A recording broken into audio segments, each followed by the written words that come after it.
Very much. And joining us now is retired Rear Admiral Eugene Carroll, who is now with the Center for Defense Information.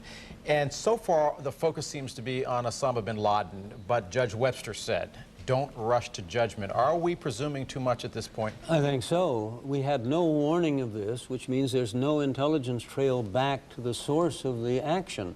We're going to have to piece it together from after the fact, and we're not anywhere near an answer yet. But besides him, who else is capable of this? We heard Jim Woolsey saying there might even be some state support for what happened. Who are logical suspects? It could be Libya, it could be Syria, it could be Iran, Iraq. There are any number of possibilities of state support for these cells, these organizations that are trained in terrorist tactics. We hear so much about measured response. I was listening to talk radio this morning and people calling in, understandably, angry, they want revenge. How far does the United States go, and are we somewhat handcuffed by the fact that we are a nation of laws, unlike some of the rogue states that are declaring war on us right now? I hope we're true to our own values. We value human life. We value individuals. And if we simply retaliate with the massive power that we hold, we can inflict terrible damage. We can kill people by the hundreds.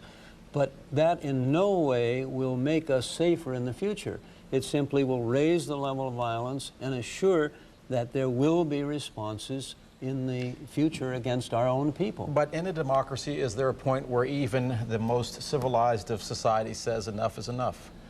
Not in the sense of resorting to indiscriminate destruction against innocent people.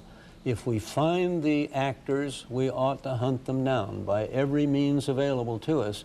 But simply going in and attacking a nation because there is a terrorist activity arising there, I think is going to be very questionable and will certainly cost us political support in the rest of the world. Right now, we've got sympathy and support. We'll get intelligence from other nations. If we go in and start bombing, look out. A lot of concern about a second wave here.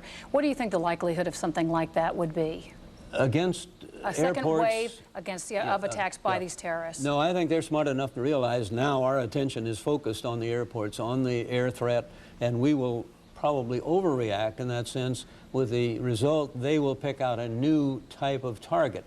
A nuclear reactor in the United States is a very lucrative target in terms of the tremendous destruction that it would wreak on the nation, and they are susceptible to attack. We've also heard chemical or germ warfare or whatever. Yes, I mean, do you think that that is a real concern at this point? Absolutely. And we will not do away with that concern if we go in and attack and don't get to the root of the problem. If we simply take out Kabul in retribution, we will ensure that there will be additional terrorist acts in the future. I remember a time when we used to take pills out of a bottle and now they come package wrapped because of the Chicago area Tylenol killings so many years ago. Has what happened yesterday changed the landscape of what we feel safe about forever? Absolutely. Americans throughout the Cold War, and particularly after, felt we're number one, we're the superpower, our military might makes us safe, and we actually send 250,000 troops overseas all the time to keep the peace on our terms around the world.